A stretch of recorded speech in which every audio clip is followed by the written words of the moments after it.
সকাল রাতে 12টা বা 1টা বাজে আহে, আবার ভোরে 6টা বাজে আবার যায়। সারাদিন রান্না বান্না কি করবে? খানা না খায় থাকতে হয়, কি করব, বাইরের থেকে আইনা খাই।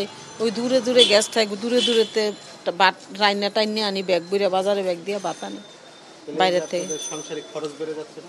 কি করব বাবা, অন তো করার কিছু নাই, অন তো খাওয়া লাগবো, পেট তো চলা লাগবো না। পেট না চললে মানুষ বাঁচবো কমায়, মরণের অবস্থা না। মরা ছাড়া কিছু আছে? ঠান্ডা ঠুন্ডা খাই, ঠান্ডা একবেলা রান্ধি, 3 বেলা খাই। আর কালকে ভোরে রাঁধছি, সারাদিন খাইছি, আবার সন্ধ্যার সময় একখানতে 2 পট রানি আনছি, ডাইল দিয়া মূলা দিয়া ভাত রানি আনছি। দূরেতে ওই ভূতের গলিতে রানি আনছি। এরকম যেনে থাকে ওখানে যাই, যেনে না থাকে ওখানে আর যাই না, বুঝেন না। আমাদেরও খুব খারাপ অবস্থা। আমরা তো সকাল থেকে এখনো না খেয়ে আছি, মুড়ি খেয়ে মানে ওষুধ খাওয়া লাগতেছে, এরকম একটা পর্যায়ে। আর আমাদের এইখানে গ্যাস আপনার রাত 12টার দিকে আসে, আর হচ্ছে সকালবেলা তো 7টার দিকে উঠে পাই না। রান্নাটা সারাদিন না, হোটেল থেকে খাবার কিনে নিয়ে এসে খাওয়া হচ্ছে। এখন সব টাইম তো খাওয়া যাচ্ছে না, কারণ অনেক প্রচুর টাকা যায় হোটেলে, তো বোঝেনি। যাদের ফ্যামিলি সংখ্যা 2 জন 3 জন 4 জন আছে তাদেরকে একটু কম যায়, কিন্তু আরও বড় ফ্যামিলির ক্ষেত্রে আরও বেশি কষ্ট হয়ে যাচ্ছে। আমরা 2 জন ফ্যামিলিতে আমাদের একটু কম যাচ্ছে, হয়তো 300 টাকা যাচ্ছে হোটেলে।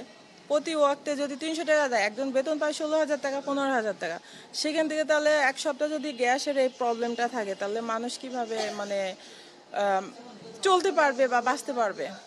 অভাব অনটনটা মানুষের খুব দ্রুতই ঢুকে যাচ্ছে। তো যত দ্রুত পারেন এই জিনিসটা একটু সলভ করে দেন। কারণ বাসায় গ্যাস থাকে না, মানে 2 দিন ধরে কষ্ট, খানা দানা করতে পারি না, হোটেল থেকে কিনে খাইতে হয়।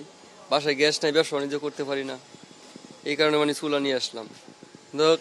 ব্যবসা বাণিজ্য করতে হইব তো, টাকার খরচ চলতে গেলে তো ব্যবসা বাণিজ্য না করলে তো চলা যায় না। রাত পড়লে মনে 500 টাকা কষ্ট আছে।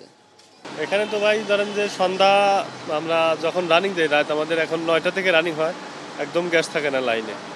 একদম রাত 3টা 4টা পর্যন্ত হয়তো ইনলেট 3 4 5 এইরকম গ্যাস আসে।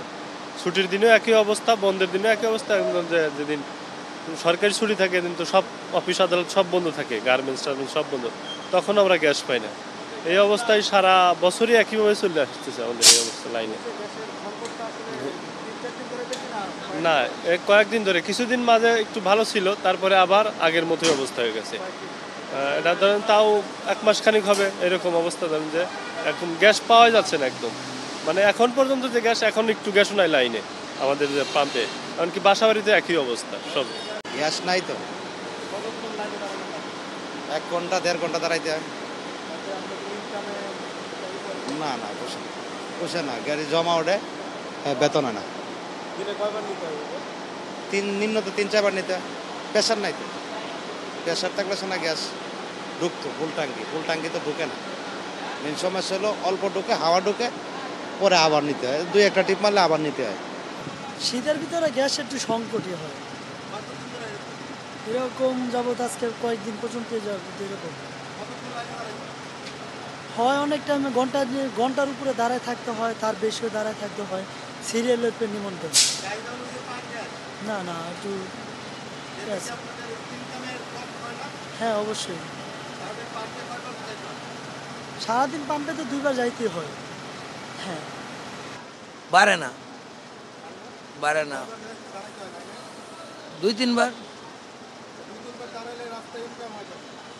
ইনকাম হয়ে যায়, সময় পাস হয়ে যায়, অনেক